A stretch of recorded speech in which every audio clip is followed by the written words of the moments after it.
Hello and welcome back to Özgür News. My name is Amelie and I present our monthly English program which summarizes news and commentary from the Middle East. We're part of Özgür TV, which publishes daily Turkish news programs under the slogan of "In midst of reality, in the center of struggle." Today's topics include interviews on the Marxist-Leninist Communist Party's 7th Congress, as well as the 3rd Women's Conference, a commentary by the People's Equality and Democracy Party on the Palestinian resistance forces, state repression towards the pro-Palestinian movement in Germany, socialist tactics for Turkey's upcoming local elections, and further airstrikes on Rojava, leaving 2 million people without electricity.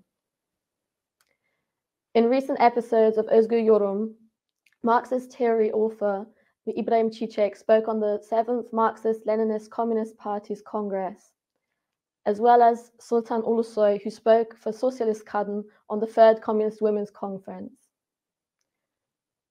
We have selected and translated interview questions and answers of both of them here. First of all, let us talk about liquidationism. Where does the concept of liquidationism originate? I would like to remember and commemorate revolutionary leader Lenin in the 100th year since his passing and all of Turkey and Kurdistan's martyred revolutionaries with the utmost respect. I commemorate Lenin because Lenin is our revolutionary leader who theorized the struggle against liquidationism. Therefore, since you asked about the world communist movement, it is important to commemorate him in the 100th year of his death. Now, we need to distinguish between two things: the liquidationist attacks carried out by the state in Turkey. The second is the liquidationism that emerged in revolutionary ranks as a result of these liquidationist attacks. Liquidationism is actually an occurrence that emerges from within the ranks of the revolutionary movement. The liquidationist attack, on the other hand, is already carried out by the state from outside. Organized in such a situation, the MLKP announced that it held its 7th Congress. In the struggle against liquidationism, I would like to ask what you define as the second form of liquidationism. How did this Congress have an ideological and political meaning? Again, if we look at the coup d'etat of the 2015 Palace junta, because it is a threshold, the convening of the 6th and especially the 7th Congress of the MLKP is exactly a response to the fascist regime. It is necessary to see, analyze and evaluate it like this. Because the state has said, we will physically destroy them, and the state style of struggle to implement this is seen. So what did the MLKP say with the strategy and tactics it put forward? I will organize the active resistance of workers, laborers, revolutionaries. My own active resistance against you. I will repel your attacks and you will not achieve your goals. The PKK and revolutionary organizations expressed this by establishing the United Revolutionary Movement of Peoples. There is a struggle between the state and unequal forces. The state wants to destroy the MLKP, liquidate illegal organizations and prevent illegal organization. MLKP, on the other hand, wants to continue its resistance with both militia, urban and rural guerrilla resistance and mass movement. By ensuring organizational continuity and line continuity, MLKP wants to stand up and take forward the line of struggle that will repel fascism. And if the MLKP was able to hold its 7th Congress, it means that the state has not achieved its goal of liquidating the MLKP. It has not been able to eliminate the will and freedom of the MLKP to operate its organs. On the contrary, MLKP has frustrated the destructive attack of the state. On the other hand, MLKP said, my line was right. I should implement it more strongly and successfully. If I implement it more strongly and successfully, I can repel the fascist chiefdom regime. I have the will to do so. Turkey and Kurdistan society has the resistance, libertarian potential. We will repel the fascist regime, and not only that, we will defeat it. Since it was able to hold its Congress, the MLKP has ensured its continuity. The will of the party and leadership has not been broken. We are not making a declaration of goodwill. We are not making an MLKP beauty propaganda. We are stating the obvious situation. We would say the same thing if any illegal, armed revolutionary organization other than the MLKP held its Congress, because there are certain measures. Of course, the Congress is also very important in terms of the reality of the MLKP, because MLKP also says we are the breakwater of liquidationism. It is our duty to repel and neutralize liquidationism. We call all revolutionary organizations to duty to repel liquidationism. What are the ideological tasks of the revolutionary movement in the coming period, in the struggle against legal revolutionaryism and liquidationism? Legal revolutionism gives the message of a revolutionism that is truly revolutionary, but limited by legality. It states both the revolutionary character of the work being done and its framework and limits. For example, what we use in Europe is a concept like limited revolutionism. For example, some of the progressive revolutionary movements, parties and organizations say, let there be no detentions or arrests. Let the path of revolutionaries not pass through prisons, so that we can accumulate strength, and as a method, let's find methods that will not attract the attention of the enemy and will be pleasing to the masses. When you get used to legality, a type of cadre and organization takes shape. Legality accustoms you to certain things. A legal organization is one thing, a revolutionary organization is another. Why do we call it a revolutionary organization? It wants to obtain and keep its own freedom. We are talking about the bourgeoisie, the fascist palace regime, not limiting the possibility of propaganda, agitation, organization, and action. The revolutionary organization has declared its point of view to use all forms of struggle defined by the class struggle, from peaceful, legal forms to semi-illegal, illegal, armed, mass, insurrectionary forms of struggle. It is an organization that observes this in its practical work and preparations. Legal revolutionism, on the other hand, expresses a point of view that does not care about illegal and armed struggle, postpones it, cancels it, postpones it to the future and devalues it. This is really dangerous for the revolutionary movement, because it is directly linked to the parliamentary path. What else happens? When the powers of legal revolutionaries and socialists are known, you come out and ask for a constitution. Who will make this constitution? The parliament. And what is the people's power of control and administration over this parliament? None. But you are trying to make politics over this. This means losing your direction. The ideological struggle has many problems. The first problem is the struggle against liquidationism and legal revolutionism. This stands in a very special place. The struggle against postmodernism, queer feminism, and individualism is of course important. The fight against social chauvinism is something that cannot be left off our agenda. There is the question of immigration, the Kurdish national question. A great chauvinism springs up everywhere. It is rotting a whole society. It is also rotting and taking over the socialist movement in the form of social chauvinism. Therefore, our political and organizational struggle is very important. However, the ideological struggle, which will pave the way for this political struggle and organizational work, must walk one step ahead, open a space for it, clearly demonstrate its rightness and legitimacy. It is necessary to have a clarity that will convince the progressive revolutionary forces, the revolutionary forces that are in search. Ideological struggle is of course important, not in itself, but as something that walks in front of a revolutionary line, both in front of political strategy, the tactical plan, and the organization. Therefore, when we emphasize the struggle against legal revolutionism, the other meaning is that you must make use of all legal, open opportunities, because if you do not do this, it will be liquidationism. On the one hand, you must do this, but on the other hand, you must protect and develop the illegal basis of revolutionary organizations. On the one hand, you must protect the freedom and freedom of action of the revolutionary organization. On the other hand, the revolutionary organization must rise to the capacity, organizational ability, and power level to develop the possibilities of developing its resistance against fascism in every way. What is the meaning of this conference during a period when attacks on the women's movement are intensifying and its gains are being usurped? Of what importance is it? First, in the name of Rosa Luxemburg, I would like to commemorate all the revolutionary women we lost in the month of January with love, respect, and gratitude. Now, yes, as you have stated, in many corners of the world, women are faced with an increasing level of violence day by day. We can say that the massacres of women in different parts of the world are no longer singular. They have developed into a common occurrence, and when we look even further, we can observe a sense of warfare of the genders in this regard. The fascist regime has formed perhaps the most reactionary and fascist coalition of male domination to date. Though this coalition it carries out extensive attacks against women and LGBTI+. Again, as you have mentioned, they are trying to redesign society on the basis of political Islam. It objectifies women in the family and in the home by defining them according to the needs of the man and only according to the needs of the man, with a distinction between the so-called acceptable and the unacceptable.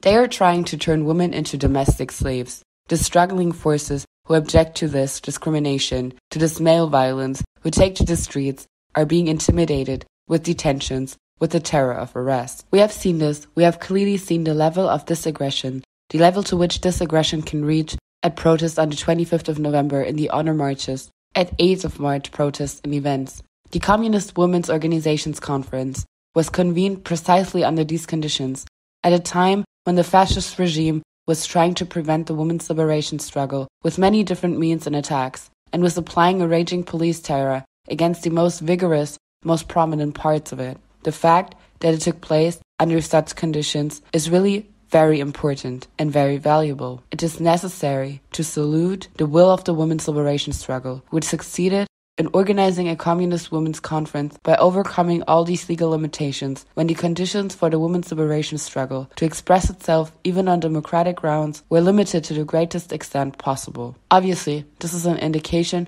of organizational continuity and, of course, a claim of renewal. This conference took place in the midst of the women's struggle against the male-dominated fascist regime. In this sense, it shows the determination and claims of the communist women who aim to lead the women's movement. In the Communist Women's Organization's announcement of the conference, it said that in such a period, we will not back down from our determination to the struggle for our revolutionary aims. Look, this is really important. I would like to say that all these statements give us confidence and hope as women. It was extremely pleasing to close 2023 with such news as women. I'm sure that the Communist Women's Conference will be a source of inspiration for all women whose hearts beat in favor of revolution and socialism, and that this conference will play an important role in the expansion of the struggle in 2024. In that sense, I would like to salute again the organizational efforts that realized this conference. What should be done to organize and mobilize the masses of women to stand up against the fascist regime? What can you say about the organizational work? This concerns a critical part of our work as revolutionary women. Indeed, it is necessary to expand and enlarge those parts that stand against the fascist regime of misrule, parts that in some way claim to repel the attacks of the regime. It is also necessary to expand the forces taking to the streets. In the end, it is necessary to push back the fascist regime, which shows great aggression against the various gains of the struggle for women's liberation. And this, as you say, is of course possible by reaching out to the masses of women, by organizing the masses of women, by mobilizing the masses of women to the street. By taking them to the streets, it is possible to confront the fascist regime. In that sense, mass work is described as the most urgent task in the announcement text of the conference. Indeed, we should describe it as one of the most critical tasks of our current period. This means the conference reached some very accurate resolutions, because in the end, if we cannot reach the masses of women, if we cannot organize the masses of women, we cannot bring them to the streets in the line of their demands. These attacks of the fascist regime will only continue. It will not be possible to repel them. As female communists, we have to reach out to working women, young women, and LGBTI+ people. We have to show the success and will organize them. If such a will, such a determination cannot be shown, the claims put forward will not have any validity. Going over now to news from Palestine, the joint forces fighting against the Israeli state in Palestine have had a meeting in Beirut to the end of last year. We spoke to Samia Shahin of the Dem Party, and she answered our questions in an interview. On the 7th of October, 12 resistance organizations announced a joint operation to launch the Al-Aqsa Flood of Resistance. And these resistance organizations came together in the Lebanese capital of Beirut. Hamas, the Popular Front for the Liberation of Palestine, the Islamic Jihad Movement, the Palestinian Democratic Front for the Liberation of Palestine were among them. They made a joint statement and evaluated this resistance process. Therefore, what does this meeting held on the 29th of this month mean? And of course, there is some emphasis in the statements, that is, there are some things like a call for national unity to the Palestinian political actors. Let's talk a little bit about that. How did you see this meeting? There have been calls for the national unity in Palestine for a long time. Organizations come together at different times in this sense. Although it was Hamas that started the Al-Aqsa Flood, in the end, 14 different ideological structures have different ideas as well. 14 organizations have joined together to form a resistance front. But of course, it does not include the Palestinian Liberation Organization led by Mahmoud Abbas, which the world recognizes as famous, although its political wing is not in this. these organizations have been calling for unity for a long time. Let's put it in this way. After the Oslo agreements, it's really one of the worst agreements for the Palestinian resistance. Maybe there is a state there, that is, the official United Nations is involved. Although it has an international recognition, as we have seen in many national problems, it was an approach that divided it to one side, that is, to solve a resistance or national issue, and in fact, with this agreement, they have not achieved such an aim.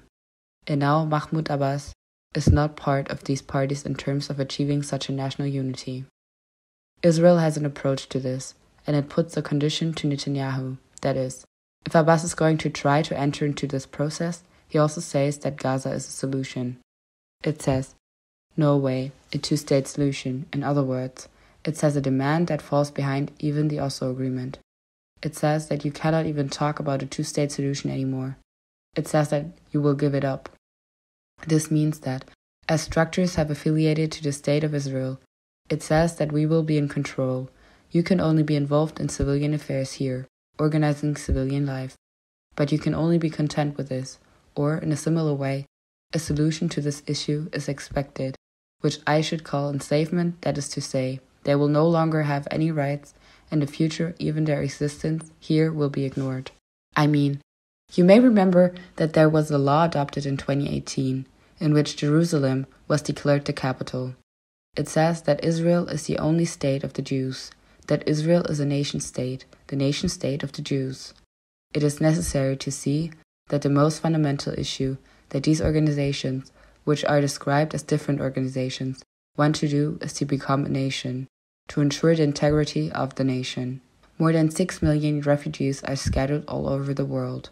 Most of them are in Palestine, but also in refugee camps in Lebanon, in refugee camps in Syria and in Jordan. At the moment, there are Palestinians in the territory of Gaza who have been expelled from the occupied territories. There are Palestinians in West Jerusalem and East Jerusalem, and at the same time there are about 1 million Palestinians in the so-called 48 territories within Israel. But now Israel does not want any of them. Therefore, the biggest demand of these resistance organizations is that such different structures and ideological movements should come together and make this call to form the most important ideological basis of the Palestinian national unity and the Palestinian cause, and to protect this basis. At the same time, despite such intense attacks, massacres, and genocide, Palestinian organizations have at least declared their unity on the line of resistance. Further news regarding Palestinian struggle. German state police forces have increasingly attacked protests and activists' houses in house raids. We spoke to Ava from Zora, a young women's organization in Germany. Since October 7th, Palestinians and pro-Palestinian forces have been experiencing a wave of repression that has not been seen in Germany for a long time. The genocide in Gaza has now been going on for more than 100 days, and 26,000 people have already been murdered by the Israeli occupation. The German state has made it clear from the beginning that it is unconditionally on Israel's side. This is not surprising, as the German arms industry profits enormously from the war against the Palestinian people. German arms exports have increased tenfold since October 7th. Therefore, German imperialism needs to criminalize any solidarity with Palestine and silence any voice against the ongoing genocide. In the first weeks after October 7th, all protests related to Palestine were banned in several cities. In Berlin in particular, young migrants were harassed by the police, beaten up on the streets and charged with crimes. Any solidarity with Palestine was denounced as anti-Semitic more than ever before. At the beginning of November last year, the Palestinian prisoners' organization Samidun was banned. With this ban, the criminalization of Palestinian resistance in Germany has taken on an even tougher legal basis. In connection with the new asylum policy in Germany, it is likely that deportations of politically persecuted and left-wing migrants will reach a new level in the near future. We as Zora were also affected by the repression. Like so many others, we have not stopped bringing the truth to light and highlighting and denouncing Israel's crimes of war with the support of Germany. That's why some of us had our homes raided in Berlin in December last year. The pretext, the distribution of a flyer in which we condemn Hamas and speak out in favor of supporting progressive Palestinian forces. The homes of young women were stormed by dozens of police officers at 6 o'clock in the morning, and donations and electronic devices were all confiscated. 2 self-organized migrant spaces in Berlin were also raided because we often hold events there as Zora. This was a targeted attack by the German state on young women who organize against war, against capitalism and patriarchy. But the brutal state violence did not stop there. In January, at the annual commemoration of the communists Luxemburg, Liebknecht and Lenin, the Palestine bloc was once again attacked by the German police. The entire demonstration then showed solidarity, and the police violence finally escalated. 15 people were injured, some of them seriously, including one person who suffered from a heart attack and another who suffered several broken bones.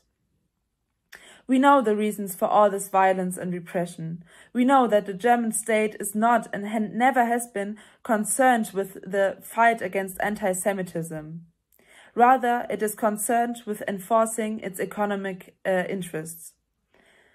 But all the violence, bans and repression do not stop us from continuing to resist as Zora. We call on all young women and all young people to show solidarity with the oppressed people and stand up to the oppression. From Germany to Palestine, our resistance is legitimate. With the upcoming local elections in Turkey on the 31st of March, the Socialist Party of the Oppressed has published their electoral tactics. They say they will support the People's Equality and Democracy Party wherever they are organized. The Socialist Party of the Oppressed, SEP, stated it will continue its existing tactic of building alliances with various parties from the laboring left movement, while underlining that it will not support any candidate proposal or alliance with a social chauvinist character. The local election work will encompass anti-fascist, anti-capitalist, anti-colonialist, as well as gender liberationist principles. It will also expose the crimes committed against the nature and cities by the state, pointing out that these local elections are held in a period when the fascist chief regime maintains its position while the impoverishment crisis and war politics escalate and the liquidatory siege attacks intensify. The party said, "The process we are witnessing bears new alignments of power depending on the political and organizational power of the classes. Attitudes become clearer depending on the respective class character. The election results will show social and political force ability to organize determination around their own demands. Elections are mere moments on the class struggle. Our main goal is the organization of the masses, which entails their confrontation with fascism. This will guarantee the protection and development of the gains we have made as a movement." SCP further announced, "The DEM Party, of which we are a founding component, is the broadest democratic populist united struggle front of the oppressed. Based on this fact, entering the elections with DEM Party candidates wherever we are organized will be the strongest response and political attitude. Our party will actively participate in this work with all its strength in every district the DEM Party enters the elections. The primary elections held in northern Kurdistan have been a concrete indicator of the reality of organized people. We congratulate the public meetings that turned into a feast of democracy and wish success to the elected candidates. Our party will take its place as an active subject in the struggle to regain and protect the municipalities that have been seized by trustee attacks for the 2 terms. Apart from the People's Alliance, which is the DEM Party, there are other alliances and corporation efforts. Our party handles these with the framework of basic ideological political principles. We think it's a weakness of the revolutionary democratic struggle to solely view the electoral struggle as Erdogan or AKP-MLKP opposition and assemble the working class and the oppressed around the candidates of the bourgeoisie, as we saw in the 2019 local and May 2023 general elections. The ruling bourgeois blocs, which are presented to us as rivals, always align behind denying, assimilating, massacring, occupying fascist state policies. The populist, unprincipled parliamentarian alliances that the laboring left forces will establish without taking into account this age-old reality will only serve to grow the oppressed anger towards the capitalist order. Our party will stand against any tactics that weaken the anti-fascist struggle. As it has in past elections, the Socialist Party of the Oppressed, SCP, will not call on you to vote for bourgeois candidates in these local elections. We consider the mobilization of workers, laborers, women, youth, and peoples in a united anti-fascist struggle one of our party's fundamental tasks. With this perspective, we will continue the establishment of an alliance of various parties from the laboring left movement. We will not support any candidate or alliance with a social chauvinist character. The People's Bridge Network, in solidarity with Rojava, has released a report following the recent airstrikes on the northeast Syrian self-administration. The airstrikes targeted 50 locations, hit 7 power plants, and left 2 million people without electricity or water. After the Turkish fascist state's wave of airstrikes around Christmas, Turkish Air Force has launched a new wave of attacks on the self-rule region in northeastern Syria since Friday night, January 12.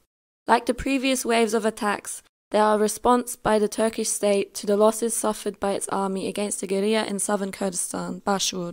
The Turkish state uses its alleged right to self-defense as justification for its attacks and is primarily attacking infrastructure and civilian targets.